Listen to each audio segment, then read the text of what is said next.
Milenio Televisión presenta.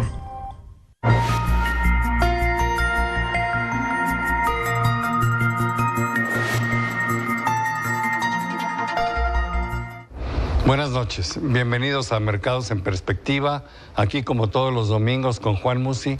Juan, muy buenas noches. ¿Qué tal? Muy buenas noches, Manolo. Y su servidor Manuel Somoza para hablar con ustedes de temas económico-financieros en México y en el mundo.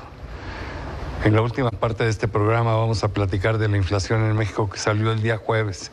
Pero yo quisiera empezar con otras noticias.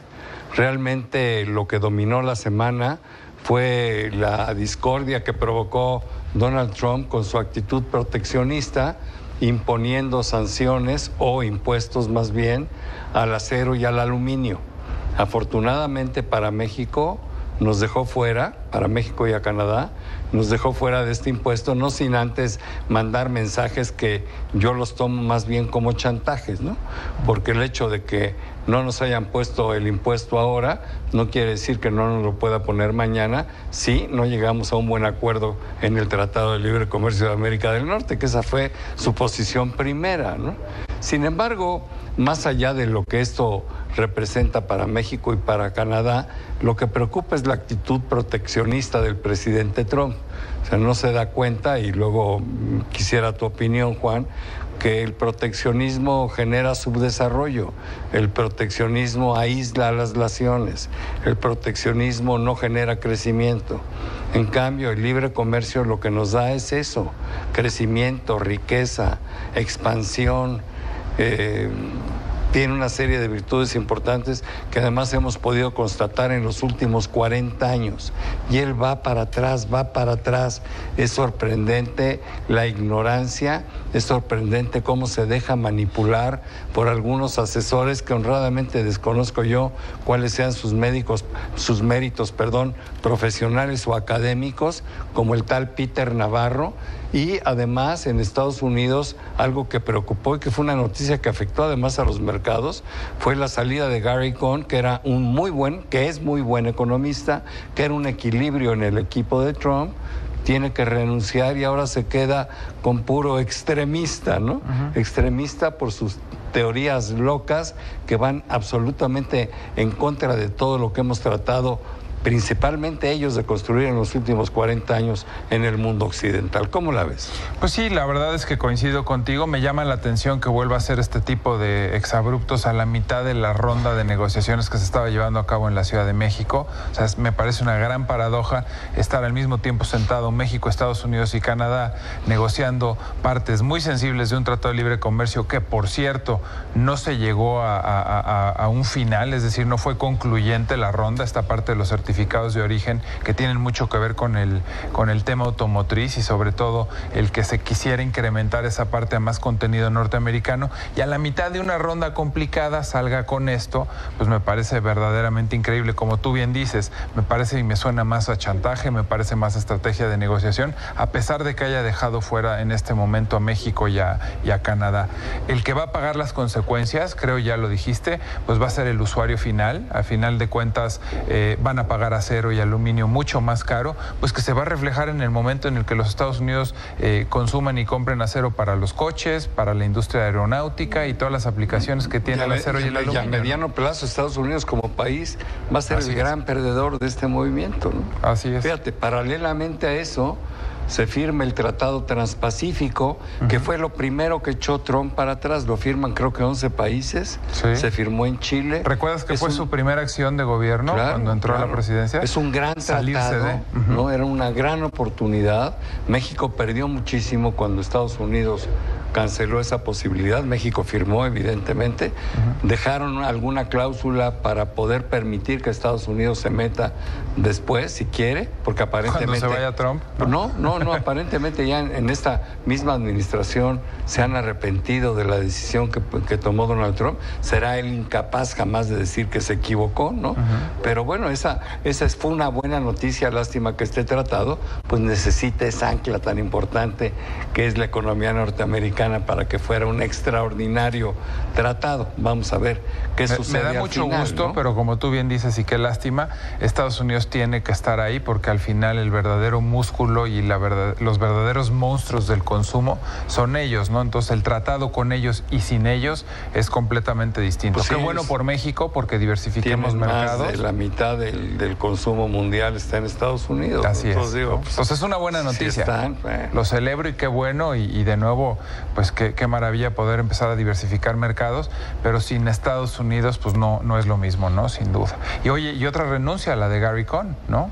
Bueno, por eso comentaba yo, Gary Cohn renuncia, sí, y era un equilibrio en el gabinete de Donald Trump y le deja paso libre a los asesores tipo Peter Navarro y los demás extremistas. Y a Lighthizer, ¿no? Bueno, que también se ve bastante duro. ¿Qué es lo que sucede? Sin embargo, a pesar de todas estas cosas, la economía norteamericana sigue mostrando enormes signos de fortaleza. Yo lo he dicho en público y en privado, los méritos del crecimiento económico de Estados Unidos no obedecen a las políticas que haya tomado Donald Trump, porque no ha tomado ninguna política importante, salvo la reforma fiscal que apenas entraría en efecto, y entonces eso no puede ser la razón del beneficio que estamos viendo en el crecimiento económico de Estados Unidos. El gran arquitecto del crecimiento norteamericano fue la Reserva Federal. Sí. Y ellos son a los que hay que atribuirles esto que se está viendo. Pero bueno, el dato que salió el viernes es impactante. En Estados Unidos se crearon 313,000 empleos nuevos, no agrícolas, en la Unión Americana, y esto es muy por encima de los 200,000 que estaba esperando el propio mercado. Esto quiere decir que es una economía que está creciendo con mucha fuerza. Oye, lo comentabas antes de entrar al aire, 313,000 empleos creados en Estados Unidos es la mitad de lo que crea México en todo un año. Sí, ¿no? O sea, en un mes ellos crearon la mitad de los 600,000 que crea nuestro país en un año. Es otro. Por eso es 14 veces más grande. Otra realidad, ¿no? Así es. Y otro mercado. Digo, para dimensionar la importancia del dato, ¿no? Hay que resaltarlo. Claro, con esto que a nadie le quepa la menor duda de que la Reserva Federal va a incrementar la tasa de interés el 21 de marzo, que es su próxima reunión, sí, del 1,5 al 1.75, que seguramente sí vamos a ver a lo largo del año cuando menos otras 2 alzas después de la de marzo, para que la tasa terminara en 2.25, pero tampoco está fuera de contexto el que pudiera crecer 4 veces a partir de hoy, o sea que terminara en 2,5%. Ahora, ¿qué significa 2,5%? ¿Es mucho? ¿Es poco? La tasa de interés en Estados Unidos de referencia al 2,5% sigue estando muy por debajo de la tasa promedio que debe de tener o que ha tenido esa economía en los últimos 30 años antes del 2008.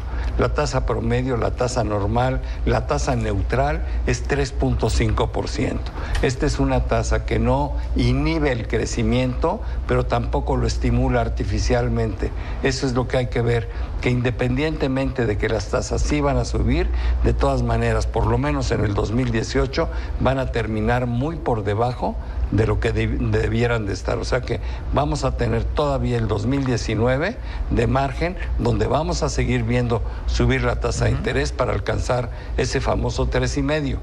Y si esto sucede, son buenas noticias, porque quiere decir que la economía norteamericana está funcionando muy bien. Y digo buenas noticias también para México, porque es nuestro principal socio comercial, y de alguna manera, y sobre todo si logramos llevar a buen término el Tratado de Libre Comercio de América del Norte, pues también nos vamos a beneficiar con ese crecimiento que tienen ellos. No sé cuál sea tu opinión. Sí, sin duda. Lo único que quisiera nada más comentar es que paralelo a estos movimientos de tasa de la Reserva Federal, que como tú bien dices, por lo menos serían 3 este año, creo que es lo que estamos viendo, o 4, pues evidentemente nosotros en el tema Banco de México, y ahorita vamos a hablar un poquito más de la inflación y lo que va a hacer el propio banco, pues por lo menos vamos a ver también 3 o 4 alzas más, ¿no? Y también dependiendo lo que pase en el tema local, en elecciones, pues podremos ver si la tasa efectivamente en la segunda mitad del año puede empezar a regresar, ¿no? Bueno, entonces, pues esto anticipa. A lo mejor ahí yo no estoy de acuerdo contigo. Yo no espero 3 o 4 alzas más en México, ¿no? Creo que sí podría haber un alza más de aquí a junio, y después va a depender, pero... Del resultado de las elecciones. Sí, depender, exacto. No. Pero el colchón que ya tenemos, que es más de 5 puntos, de diferencia en tasas, pues me hace pensar que no tendríamos que subir 1 a 1 lo que hagan ellos después, si los resultados de las elecciones yo coincido son correctos contigo. Y si se firma el Tratado de Libre Comercio. ¿no? Eso es lo que me faltó aclarar. Si el resultado es el que los mercados esperan, que hoy se ve complicado ese resultado, quizás tienes razón, nos falta ver un alza más y podríamos verlo empezar a bajar el segundo semestre. Si el resultado de la elección no es el que los mercados podemos esperan, ver un alza adicional en la segunda parte del año. Más alzas. Pero sí hay que determinarlo así. Así es. En México salió el dato de inflación, Juan. Salió 0.38 febrero. Esto hizo que la inflación acumulada últimos 12 meses bajara del 5.45 al 5.34. Y es una buena noticia. Es una buena noticia todo lo que esté arrastrando la inflación últimos 12 meses hacia abajo. Le queda un largo camino por recorrer para lograr la expectativa de Banco de México, que es del 3.8%. La expectativa nuestra en Cibanco, la de mayor parte de los analistas, es que la inflación este año va a ser del 4.1%. Ahí estamos nosotros también. Entonces falta mucho. La noticia a mí me pareció buena, pero no como para echar las campanas a volar. Yo creo que el balance de riesgos sigue siendo importante y en cualquier momento podíamos ver un rebote. Por esa razón, yo creo y me inclino a que Banco de México pudiera incrementar tasa de interés en el mes de abril, aun y cuando no lo necesitara urgentemente, toda vez que la inflación está bajando y que el alza de la Reserva Federal en marzo pues ya debería de estar descontada. Claro, faltan muchas cosas que tienen que pasar de aquí a abril, vamos a ver qué es lo que sucede, pero bueno, resumo yo mi posición.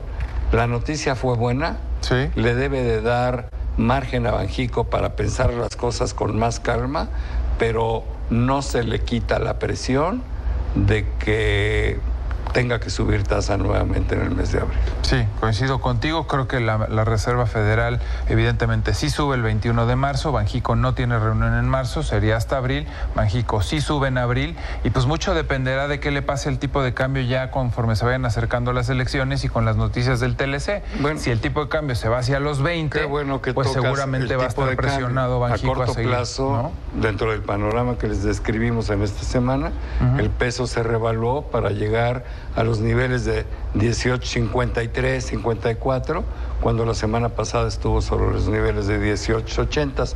Pero bueno, se nos acabó el tiempo, como siempre. Juan, muchísimas gracias. Muchas gracias, muy buenas noches. Pero sobre todo, gracias a ustedes por estar con nosotros en Milenio Mercados en Perspectiva y estaremos aquí el próximo domingo puntualmente. Muchas gracias y muy buenas noches.